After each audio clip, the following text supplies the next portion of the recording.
Hey everybody, Nigel here with you, Nigel's Modelling Bench, and yeah, welcome to the channel. And here we have in front of us a boat, not something you see on this channel very often.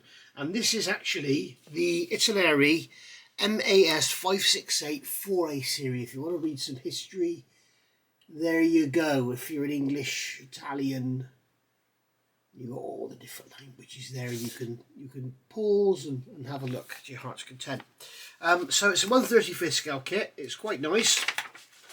It's a very, very good looking boat, and it was my choice to build with Plastic Monkey and Rally Car Miniatures, Chris, so that's Paul and Chris, over on Plastic Monkey's channel every Saturday at 9:30 UK time. So this is going to be a buddy build at the bench. So you can come over, you can join in the chat, you can have a bit of a laugh and a giggle. It's not a serious modelling thing. It's not all about modelling. It's all sorts of bits and pieces as well. I mean, you know, like we were talking about underwear and all sorts. So yeah, it was quite a good laugh. And then you've got Sue, who's Ice Queen 7, Paul's wife. She's sat in the background looking at all the chat and everything, so that we can get on with building and not having to read the chat. So it works quite well. We've done one and it worked quite well. We're on for a couple of hours, and well, no more than that, about 2.5 hours. No, more than 3 hours it was, because we were going to finish at like 12:30, and then it was nearly 1 o'clock. So it was probably something like 3.5 hours we were on. It started at 9:30, as I say. So the three of us, both myself, Paul and Chris, are building this. And I just thought I'd do a couple of sort of segments every week just to show you progress of where we are, because although we're, you know, the camera's basically where it is now while we're building, there's also a lot of like face-to-face cam as well, so you might not catch everything. But basically, here's the hull, and we've decided to completely go away from the instructions. The instructions would have you start with all the structure and everything, build everything onto the deck, and then screw the deck down. Well, that's not going to happen, because the deck is screwed down and you've got these very badly fitting plastic plugs going in the top to cover the screws. So what we're going to need to do is get the hull done, get the deck down, get all that filled and sanded and dealt with, and then go from there. There is very, very light raised planking detail on the hull, and it is very, very light indeed. So it's all going to have to be sanded off, because it's going to be impossible to deal with it with these sandings going on here. But as you can see, lots of sink marks. There's a big sink mark on both sides back here. Chris actually spotted them. I found on mine got sinks all the way along here. These I sanded out pretty much. You can see a little bit of it there, but this one here was quite deep, so that's just 2 layers of Mr. Surfacer, black and grey, so I can see what I'm doing. Sink marks around the exhaust ports there, and then same down this side, you can see sink marks there, sink marks here. And I've added some plastic strip to the back, because there is supposed to be a ridge there, very much like this ridge, and there's this ridge going all the way around. It's a wooden hull, so it's got these wooden ridges on it, so I've just added that plastic strip in there to get the ridge back. And then gone over with Mr. Surfacer just to seal it all in and everything. We'll give it a coat of primer, see how it looks. Here we've got the, I forgot what they're called again now, bilge keels, is it? I've got those in, and I've got one glued on, well, just taped on here, and I've run some glue behind it, letting that dry off a minute. Got a couple of pegs on the front just holding it in.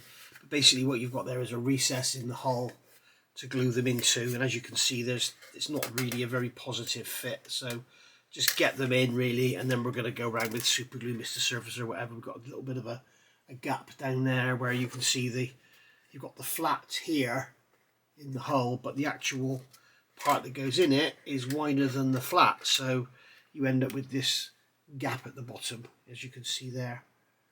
So that's unavoidable. I've also, you can maybe be able to see there's a pencil line around there. Pencil really doesn't show up well on the camera. There's a piece of photo etch which I've got hanging up here, and that's going to fit on there like so, and I've annealed it to make it very soft so that it bends easily. I've fitted it the wrong way round, that's why it doesn't look very good. Dickhead. Right, there we go. So I've annealed it, so it's quite soft, so we'll get that glued on as well. I've got that suspended up here on the camera lead, so that's why that's over there.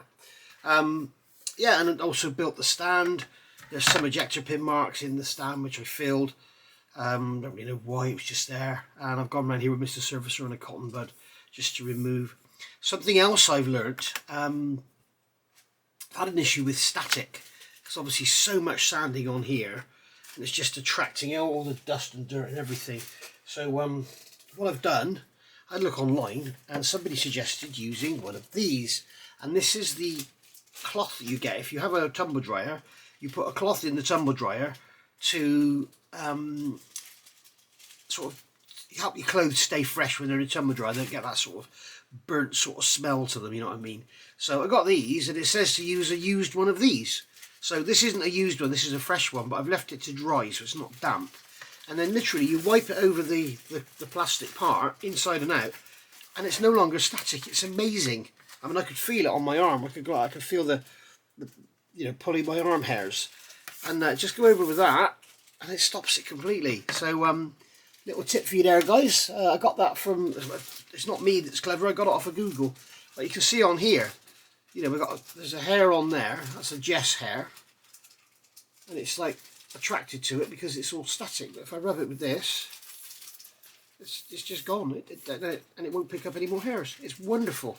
So thanks, Mr. Google, for that one. So that's hanging on the camera as well. One day it's probably going to fall off. But yeah, make sure it's a used one. Don't use it wet because I don't know what's in it, if it's going to affect your paint. But anyway, so there we go. So that's that one there. I'm going to leave that one to dry and then get that on. So this isn't going to be like a full build video series or anything. This is really just to show you what I'm doing, what I've done. We've got sort of little rules we're sticking to. Like what we're doing now is getting to the point where we can paint the hull and the deck and everything. So we are kind of allowed to work offline. Otherwise it's just going to take forever to build. So get on over to Paul's channel. As I say, Plastic Monkey. I'll put a link down below if I think of it. And at 9:30 every Saturday, and you'll see progress. And so moving forward, as you can see, we've got our floaty thing on the bench. I've now added the deck so that it's all in one, so I can paint it all in one. And basically the deck is screwed down with 7 screws, 2, 2, 2 and 1. And then there's these plastic plugs that go over these 4. Then there's a plastic plug with a sort of mounting there for the cable. More about that in a second. And then we've got the one in there. There's no mounting plug. There's no plug on that because it's part of the mast that goes on the front. So down here, this took a hell of a lot of Mr. Surfacer, hell of a lot of applications, and then removing it with a cotton bud with leveling thinners. But we got there in the end, so we got a nice smooth seam-free joint on there. So that's going to look lovely under the paint. Obviously I've gone around and glued the deck as well, otherwise it's all sort of whenever you pick it up. Yeah. You also have to put this cable through. There's a cable, basically the skipper's in there with the wheel, and he turns the wheel and it pulls a cable which comes along here down the side onto a pulley there, and then that cable moves the tiller. So it's a very, very simple system, but you have these exposed cables, which is going to look great for a model because the more, you know, fine detail and bits and pieces you can have. So basically the cable is through there so that you can, because you can't get it through once the deck is on. And I've basically tied a washer to each end, and then I've got this, well, you can see it down in there, can't you? There's a piece of cardboard in there with the string wrapped around it. It's 1.3 meters long. So that's sort of keeping it all there. And then when I do some painting, I can just move these up and spray around them and stuff. It'll be all fine. And obviously they were super glued in, and then we've got some Mr. Surfacer on there which just needs to be sanded out like so. And removed all this raised planking. I think I mentioned before I was going to get rid of it. I forgot to do a bit there.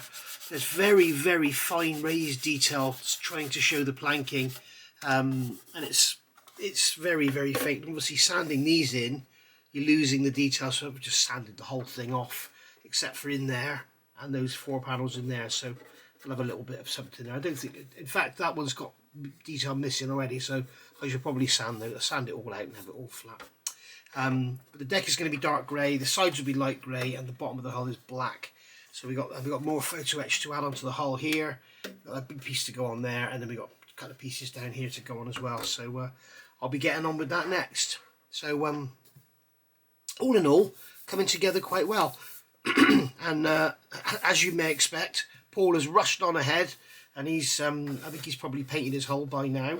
Today is Tuesday the 17th of January 23. So yeah, he's he's a modelling machine. He just absolutely, I was joking with him and Chris last night. You know, basically what will happen is he'll finish and then he'll build another couple of kits while Chris and I catch up. So that'll be the way it goes, I expect. So there we go. So I'll see you in a minute. Right, so as I said, we've got these 7 screws. We've got 2, 4, 6, and then one at the front on the bow, 7 here. And that one is basically plugged up with this flagstaff or whatever it is on the front of the boat. And as you can see in the instructions here, we have step 29. It's telling us to put it in, and there it is going in there, as you can see. 13D, and then we've got 14D is going to be a support going on either side of it. So I wanted to plug that hole up because I don't want to go messing up my painted deck, but I don't want that mast on there because it's going to be so easy to break off. So here we go. And as you know, I can't leave anything alone, can I? So what I've done is cut the bottom off, drilled a hole in it, and then put a piece of 0.5 brass rod on there, and then I can just slot that in that hole and super glue it in, and then put the 2 supports on. So that's that taken care of. So now I can paint the deck and not worry about having any issues with messing up the paintwork. I just hope I've got it straight. I think I have. I think it's straight. But anyway, I could always sand it flat if it's not. So there we go. So that was my little get around for that one. So I'm going to have to get on now and start doing some painting, I think, in that, and I'm not going to be filming that. So I'm going to call it a day for this quick video. But it was just to sort of, I'll do a little snippet every week, just to show where I am, because I know that some of you will be going over to Plastic Monkey's channel and having a look at this build. But as I say, you can't, because we're all chatting and joking and having a beer and, you know. Anyway, come and have a look. 9:30 on a Saturday night. I think Paul's going to call it Saturday at the bench with Chris and Nige, because you've got myself, we've got Paul, who's Plastic Monkey himself, you've got Chris, who's Rally Car Miniatures, and then you've got me, Nigel's modelling bench, obviously. So come and have a look, come and join in the chat, come and give us a thumbs up, and give Paul a subscribe, give Chris a subscribe, and come and have a laugh with us. So I'll see you then. Thanks for watching, bye for now.